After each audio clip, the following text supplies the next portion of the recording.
ನಮಸ್ಕಾರ ನ್ಯೂಸ್ 26 ಗೆ ಸ್ವಾಗತ.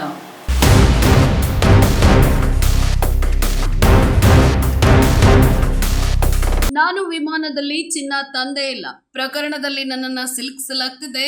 ರನ್ಯಾ ರಾವ್ ಸ್ಪಷ್ಟನೆ. ನಾನು ವಿಮಾನದಲ್ಲಿ ಚಿನ್ನವನ್ನ ತಂದೇ ಇಲ್ಲ ಅಂತ ನಟಿ ರನ್ಯಾ ರಾವ್ ದೂರು ನೀಡಿದ್ದಾರೆ. ಕಂದಾಯ ಗುಪ್ತಚರ ನಿರ್ದೇಶನಾಲಯ ಅಧಿಕಾರಿಗಳಿಂದ ಬಂಧನಕ್ಕೆ ಒಳಗಾಗಿದ್ದ ಸದ್ಯ ನ್ಯಾಯಾಂಗ ಬಂಧನದಲ್ಲಿರುವ ರನ್ಯಾ ರಾವ್ ಈಗ ದೂರು ನೀಡುವ ಮೂಲಕ ಪ್ರಕರಣಕ್ಕೆ ಟ್ವಿಸ್ಟ್ ನೀಡಿದ್ದಾರೆ. ಪರಪ್ಪನ ಅಗ್ರಹಾರ ಜೈಲರ್ಗೆ ದೂರು ನೀಡಿರುವ ರನ್ಯಾ, ನನ್ನ ಮೇಲೆ ಸುಳ್ಳು ಆರೋಪ ಮಾಡಲಾಗ್ತಿದೆ, ಯಾರನ್ನೋ ಬಚಾವ್ ಮಾಡಲು ನನ್ನನ್ನ ಪ್ರಕರಣದಲ್ಲಿ ಸಿಲುಕಿಸಲಾಗ್ತಿದೆ ಅಂತ ಆರೋಪಿಸಿದ್ದಾಳೆ. ನಾನು ವಿಮಾನದಲ್ಲಿ ಚಿನ್ನವನ್ನ ತಂದೇ ಇಲ್ಲ. ಈ ಪ್ರಕರಣದಲ್ಲಿ ನಾನು ನಿರಪರಾಧಿಯಾಗಿದ್ದೇನೆ. ದುಬೈನಲ್ಲಿ ನನಗೆ ರಿಯಲ್ ಎಸ್ಟೇಟ್ ಬಿಸಿನೆಸ್ ಮಾಡ್ತಿದ್ದೆ. ಆ ಕಾರಣಕ್ಕೆ ನಾನು ದುಬೈಗೆ ತೆರಳುತ್ತಿದ್ದೆ. ಮಾರ್ಚ್ 3ರಂದು ಬೆಳಿಗ್ಗೆ ಹೋಗಿ ಕೆಲಸ ಮುಗಿಸಿ ಬಳಿಕ ತಕ್ಷಣ ಮರಳಿದ್ದೇನೆ ಅಂತ ತಿಳಿಸಿದ್ದಾಳೆ. ಜೈಲರ್ಗಳಿಗೆ ಸಲ್ಲಿಸಿದ ದೂರನ್ನ ಪೊಲೀಸ್ ಅಧಿಕಾರಿಗಳು ಡಿಆರ್ಐಗೆ ವರ್ಗಾವಣೆ ಮಾಡಿದ್ದಾರೆ. ಈಗ ಡಿಆರ್ಐ ಅಧಿಕಾರಿಗಳು ದೂರನ್ನ ಪರಿಶೀಲನೆ ನಡೆಸುತ್ತಿದ್ದಾರೆ.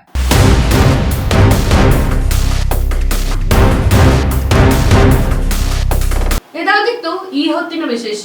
ಇನ್ನಷ್ಟು ಸುದ್ದಿಗಾಗಿ ನೋಡ್ತಾ ಇರಿ ನ್ಯೂಸ್ 26 ಕನ್ನಡ. ನಾವು ನಿಮ್ಮೊಂದಿಗೆ.